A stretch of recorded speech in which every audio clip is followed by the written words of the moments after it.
ओम शांति। 19/1/2023 के बाबा के साकार अनमोल धारणा युक्त मधुर महावाक्य हैं, जिनमें बाबा ने कहा है अगर देह को याद करते हैं ये भी एक भूत है। और वैसे भी 5 विकारों का मूल कारण देह अभिमान ही है। साथ साथ बाबा ने पूज्य और पुजारी का खेल ये बना हुआ है, कैसे तुम पूज्य बनते हो फिर पुजारी बनते हो। इसमें भी 3 अवस्थाएं बाबा ने कहा है, पुरुषोत्तम, मध्यम और कनिष्ठ। इसके साथ साथ बाबा ने कहा सर्वोदय लीडर, जैसे दुनिया में कहते हैं सर्वोदय लीडर हैं, लेकिन बाबा ने कहा सर्वोदय लीडर सिर्फ मैं ही हो सकता हूँ। परमात्मा ही हो सकता है, शिव बाबा, जो सर्व पर सारे विश्व की आत्माओं पर दया करने वाला। शिव बाबा के अलावा और कोई भी देहधारी सर्व पर दया नहीं कर सकता है। फिर बाबा ने कहा कोई भी मनुष्य को भगवान नहीं कह सकते। भगवान उसी को कहा जाता है जो सबके माता पिता हैं, जो जन्म मरण रहित है, पुनर्जन्म नहीं लेते हैं, जिसको हर धर्म वाला याद करता हो। तो निराकार शिव बाबा को सब धर्म वाले निराकार के रूप में याद करते हैं। इवन देवताओं ने भी, जैसे राम ने कहा रामेश्वरम मंदिर जो बना हुआ है, शिवलिंग की पूजा की, उसके बाद समुद्र पार किया। गोपेश्वरम श्री कृष्ण ने भी शिव को ही याद किया। तो सर्व आत्माओं के पिता, सर्व धर्मात्माओं के पिता, सर्व देवी देवताओं के पिता एक ही निराकार शिव परमात्मा, जिसको हम प्यार से शिव बाबा कहते हैं। तो सुनते हैं प्यारे बाबा के महावाक्य। मीठे बच्चे, साकार शरीर को याद करना भी भूत अभिमानी बनना है, क्योंकि शरीर 5 तत्वों का है। तुम्हें तो देही अभिमानी बन एक विदेही बाप को ही याद करना है। क्वेश्चन है, सबसे सर्वोत्तम कार्य कौन सा है जो बाप ही करते हैं? आंसर, सारी तमो प्रधान सृष्टि को सतो प्रधान सदा सुखी बना देना, यह है सबसे सर्वोत्तम कार्य जो बाप ही करते हैं। इस ऊंचे कार्य के कारण उनके यादगार भी बहुत ऊंचे ऊंचे बनाए हैं। दूसरा क्वेश्चन, किन 2 शब्दों में सारे ड्रामा का राज आ जाता है? आंसर, पूज्य और पुजारी। तुम जब पूज्य हो तब पुरुषोत्तम हो, फिर मध्यम कनिष्ठ बनते। माया पूज्य से पुजारी बना देती है। गीत है, महफिल में जल उठी क्षमा परवाने के लिए, प्रीत बनी है दुनिया में मर जाने के लिए। ओम शांति। भगवान बैठ बच्चों को समझाते हैं कि मनुष्यों को भगवान नहीं कहा जा सकता। ब्रह्मा विष्णु शंकर का भी चित्र है, उनको भगवान नहीं कह सकते। परम पिता परमात्मा का निवास उनसे भी ऊंच है, उनको ही प्रभु ईश्वर भगवान आदि कहते हैं। मनुष्य जब पुकारते हैं तो उनको कोई भी आकार व साकार मूर्ति दिखाई नहीं पड़ती, इसलिए किस भी मनुष्य आकार को भगवान कह देते हैं। सन्यासियों को भी देखते हैं तो कहते हैं भगवान, परंतु भगवान खुद समझाते हैं कि मनुष्य को भगवान नहीं कहा जा सकता। निराकार भगवान को तो बहुत याद करते हैं, उन्होंने गुरु नहीं किया है। छोटे बच्चे हैं, उनको भी सिखाया जाता है परमात्मा को याद करो, परंतु किस परमात्मा को याद करो यह नहीं बताया जाता। कोई भी चित्र बुद्धि में नहीं रहता। दुख के समय कह देते हैं हे प्रभु। कोई गुरु व देवता आदि का चित्र उनके सामने नहीं आता है। भल बहुत गुरु किए हों तो भी जब हे भगवान कहते हैं तो कभी उनको गुरु याद नहीं आएगा। अगर गुरु को याद कर और ही भगवान कहें तो वह मनुष्य तो जन्म मरण में आने वाला हो गया। तो यह गोया 5 तत्वों के बने हुए शरीर को याद करते हैं, जिसको 5 भूत कहा जाता है। आत्मा को भूत नहीं कहा जाता। तो वह जैसे भूत पूजा हो गई। बुद्धि योग शरीर की तरफ चला गया। अगर किसी मनुष्य को भगवान समझते तो ऐसे नहीं कि उनमें जो आत्मा है उसको याद करते हैं, नहीं। आत्मा तो दोनों में है, याद करने वाले में भी है, तो जिसको याद करते हैं उसमें भी है आत्मा याद करने वाले, और जिसको याद करते हैं उसमें भी है। परमात्मा को तो सर्वव्यापी कह देते, परंतु परमात्मा को पाप आत्मा नहीं कहा जा सकता। वास्तव में परमात्मा नाम जब निकलता है तो बुद्धि निराकार की तरफ चली जाती है। निराकार बाप को निराकार आत्मा याद करती है, उसको देही अभिमानी कहेंगे। देही अभिमानी कहेंगे जो निराकार बाप को याद करे। तो बाबा बता रही हैं निराकार बाप को याद करें। सभी आत्माओं का संबंध पहले पहले परमात्मा से ही है। आत्मा दुख में परमात्मा को ही याद करती है, उनके साथ संबंध है। वह आत्माओं को सभी दुखों से छुड़ाते हैं। उनको क्षमा भी कहते हैं। कोई बत्ती आदि की तो बात नहीं है, वह तो परम पिता परम आत्मा है। क्षमा कहने से मनुष्य फिर ज्योति समझ लेते हैं। यह तो बाप ने खुद समझाया है, मैं परम आत्मा हूँ। जिनका नाम शिव है, शिव को रुद्र भी कहते हैं। उस निराकार के ही अनेक नाम हैं, और कोई के इतने नाम नहीं हैं। ब्रह्मा विष्णु शंकर का एक ही नाम है। जो भी देहधारी हैं उनका एक ही नाम है। एक ईश्वर को ही अनेक नाम दिए जाते हैं। जैसा जैसा शिव बाबा ने कर्तव्य किया, कर्तव्य के आधार पर शिव बाबा को अनेक नाम दिए गए हैं। उनकी महिमा भी अपरम अपार है। मनुष्य का एक नाम फिक्स है। अब तुम मरजीवा बने हो तो तुम्हारे पर दूसरा नाम रखा गया है, जिससे पुराना सब भूल गए हैं। तुम परम पिता परमात्मा के आगे जीते जी मरते हो। तो यह है मरजीवा जन्म। तो जरूर माता पिता के पास जन्म लिया जाता है। यह गुह्य बातें बाप बैठ समझाते हैं। दुनिया तो शिव को जानती ही नहीं है, ब्रह्मा विष्णु शंकर को जानती है। ब्रह्मा का दिन ब्रह्मा की रात भी कहते हैं। यह भी सिर्फ सुना है, ब्रह्मा द्वारा स्थापना आदि आदि, परंतु कैसे यह नहीं जानते। अब क्रिएटर तो जरूर नया धर्म नई रचना रचेगा। ब्रह्मा द्वारा ब्राह्मण कुल रचेगा। तुम ब्राह्मण ब्रह्मा को परम पिता परमात्मा नहीं कहेंगे। ब्रह्मा परम पिता परमात्मा नहीं है। परम पिता परमात्मा को याद करते हो क्योंकि ब्रह्मा द्वारा तुम उनके बने हो। बाहर वाले देह अभिमानी ब्राह्मण ऐसे अपने को नहीं समझते हैं।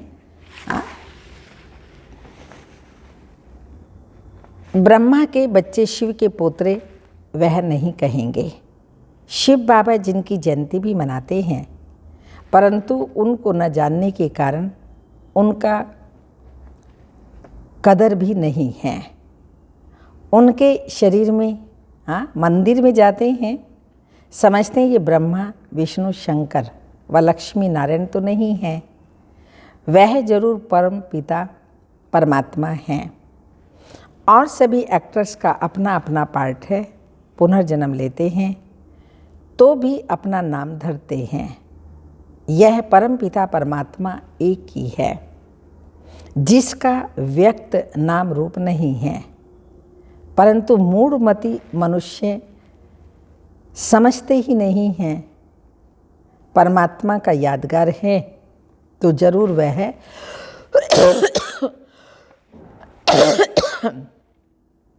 आता होगा ना। परमात्मा का यादगार है जो तो जरूर आया होगा ना।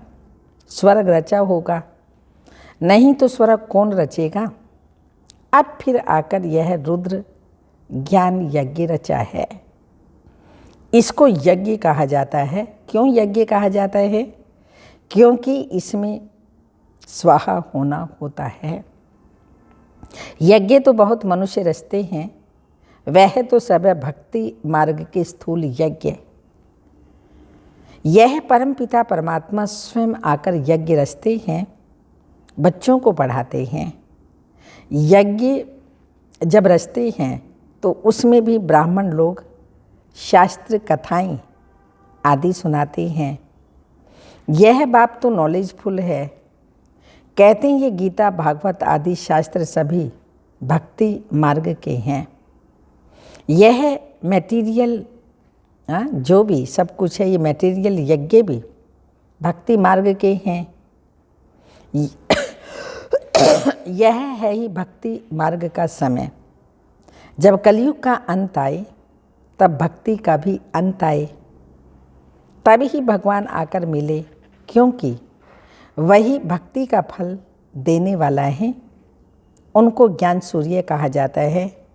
ज्ञान चंद्रमा, ज्ञान सूर्य और ज्ञान लक्की सितारे। ज्ञान सूर्य शिव बाबा है, ज्ञान चंद्रमा ब्रह्मा बाबा और हम सभी बच्चे हैं लक्की सितारे। इस हिसाब से जगदम्बा भी लक्की स्टार हो गई, क्योंकि बच्चे ठहरे ना। स्टार्स में कोई सबसे तीखा भी होता है, वैसे यहाँ भी नंबरवार हैं। वह है स्थूल आकाश के सूर्य, चांद और सितारे। और यह है फिर ज्ञान की बात। जैसे वह पानी की नदियाँ और यह है ज्ञान की नदियाँ, जो ज्ञान सागर से ही निकली हैं। अब शिव जयंती मनाते हैं, जरूर वह सारे सृष्टि का बाप आते हैं। आकर के जरूर स्वर्ग रचते होंगे। बाप आते ही हैं, किस लिए? आदि सनातन देवी देवता धर्म की स्थापना करने, जो प्रायलोप हो गया है। गवर्नमेंट भी कोई धर्म को नहीं मानती है, कहते हैं हमारा कोई धर्म नहीं है। ये ठीक कहते हैं। बाप भी कहते हैं भारत का आदि सनातन देवी देवता धर्म प्रायलोप है। धर्म में ही ताकत रहती है। भारतवासी अपने दैवी धर्म में थे तो बहुत सुखी थे। वर्ल्ड ऑलमाइटी अथॉरिटी राज्य था, पुरुषोत्तम राज्य करते थे। श्री नारायण लक्ष्मी को ही पुरुषोत्तम कहा जाता है। नंबरवार ऊंच नीच तो होते हैं। सर्वोत्तम पुरुष, उत्तम पुरुष, फिर मध्यम, कनिष्ठ तो होते ही हैं। पहले पहले सभी से सर्वोत्तम पुरुष जो बनते हैं, वही फिर मध्यम कनिष्ठ बनते हैं। तो लक्ष्मी नारायण है पुरुषोत्तम, सभी पुरुषों में उत्तम। फिर नीचे उतरते हैं तो देवता, क्षत्रिय, क्षत्रिय से फिर वैश्य, शूद्र, कनिष्ठ बनते हैं। सीताराम को भी पुरुषोत्तम नहीं कहेंगे। सभी राजाओं का राजा सर्वोत्तम सतो प्रधान पुरुषोत्तम हैं लक्ष्मी नारायण। यह सब बातें तुम्हारी बुद्धि में बैठी हैं। कैसे यह सृष्टि का चक्र चलता है, तो पहले पहले उत्तम, फिर मध्यम, कनिष्ठ बनते हैं। इस समय तो सारी दुनिया ही तमो प्रधान है। ये बाप समझाते हैं, जिसकी अब जयंती मनाएंगे। तुम बता सकते हो कि आज से 5000 वर्ष पहले परम पिता परमात्मा शिव पधारे थे। नहीं तो शिव जयंती क्यों मनाते हैं? परमपिता परमात्मा जरूर बच्चों के लिए सौगात ले आएंगे और जरूर सर्वोत्तम कार्य करेंगे। सारी तमो प्रधान सृष्टि को सतो प्रधान सदा सुखी बनाते हैं। जितना ऊंच है उतना ही ऊंच यादगार भी था। जिस मंदिर को लूट करके ले गए मोहम्मद गजनवी आदि, जो सोमनाथ का मंदिर है उसको लूट करके ले गए। ढेर सोना चांदी उस पर लगा था। मनुष्य चढ़ाई करते हैं धन के लिए, फॉरेन से भी आए धन के लिए। उस समय भी भारत में बहुत धन था, परंतु माया रावण ने भारत को कोड़ी तुल्य बना दिया है। तो बाप आकर हीरे तुल्य बनाते हैं।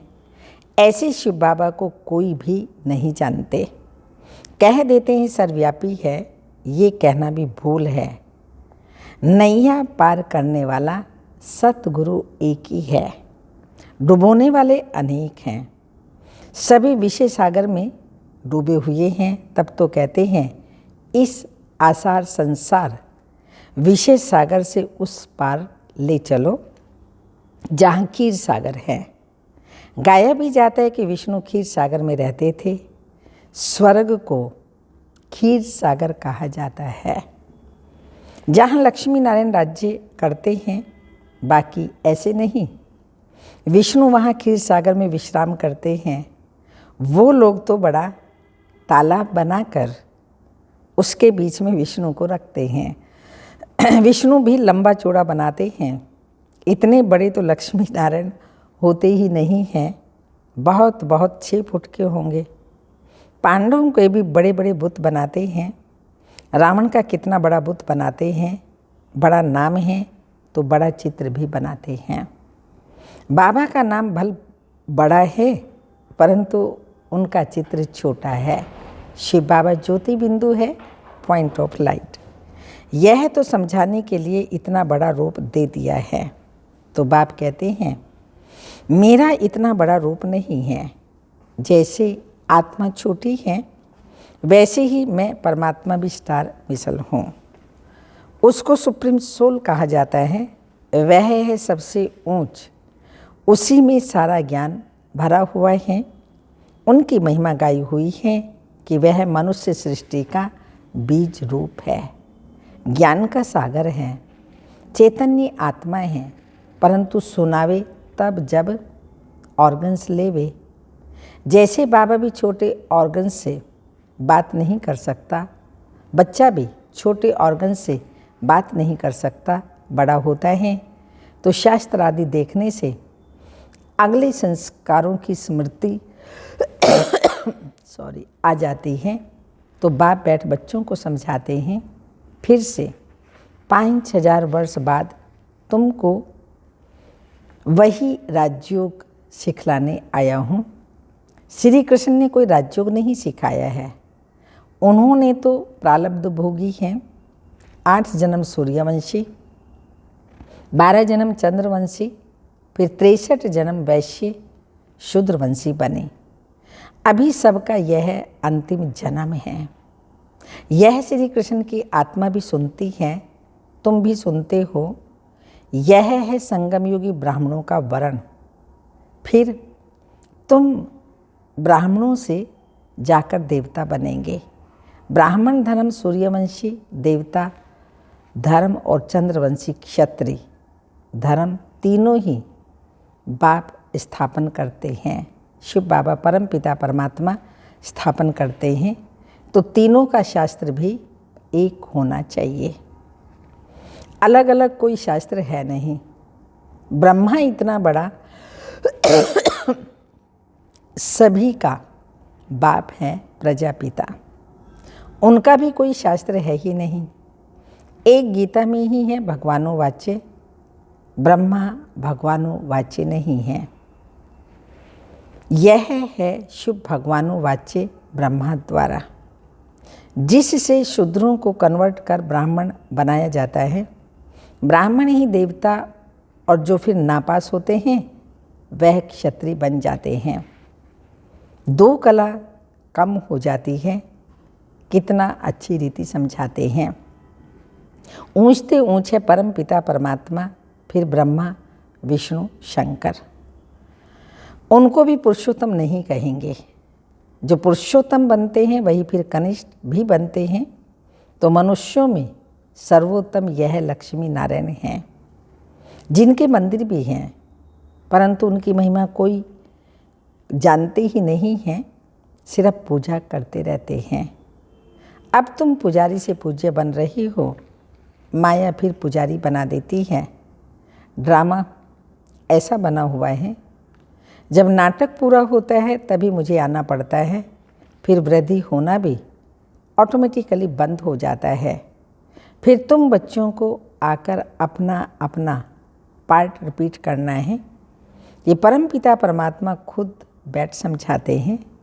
जिसकी जयंती भक्ति मार्ग में मनाते हैं, यह तो मनाते ही रहेंगे।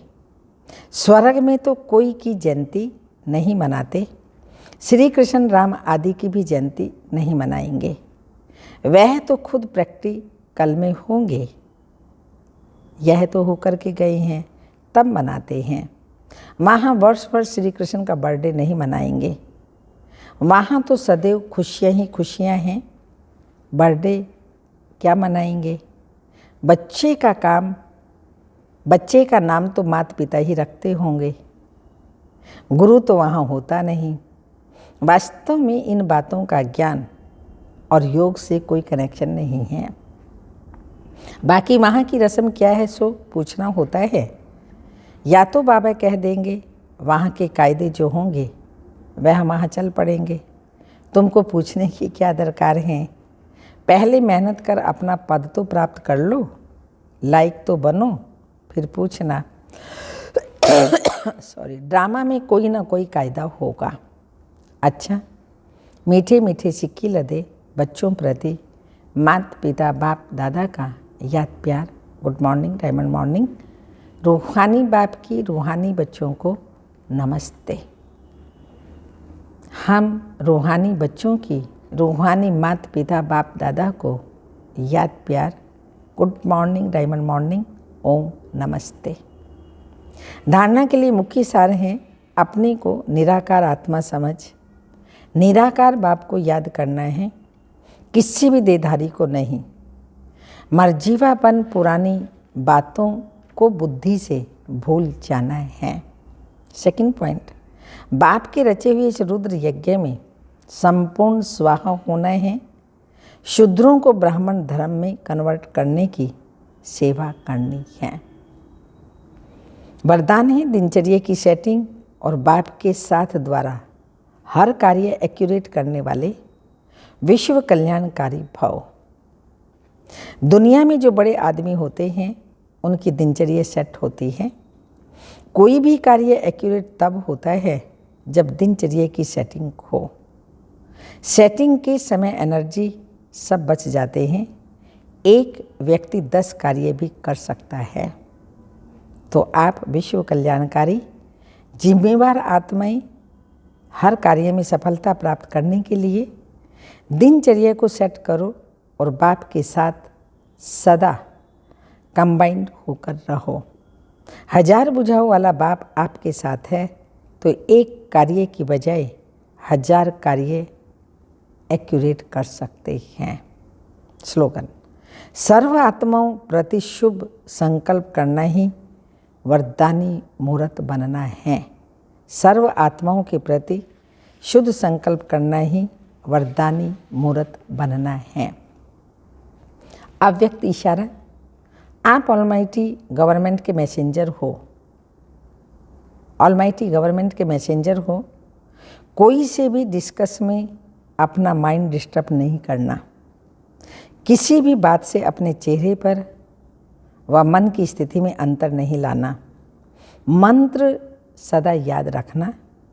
जब कोई ऐसी बात सामने आए तो अपने वास्तविक आत्मिक दृष्टि का नेत्र और मनमना भाव का मंत्र प्रयोग करना, तो वह बात समाप्त हो जाएगी। ओम शांति।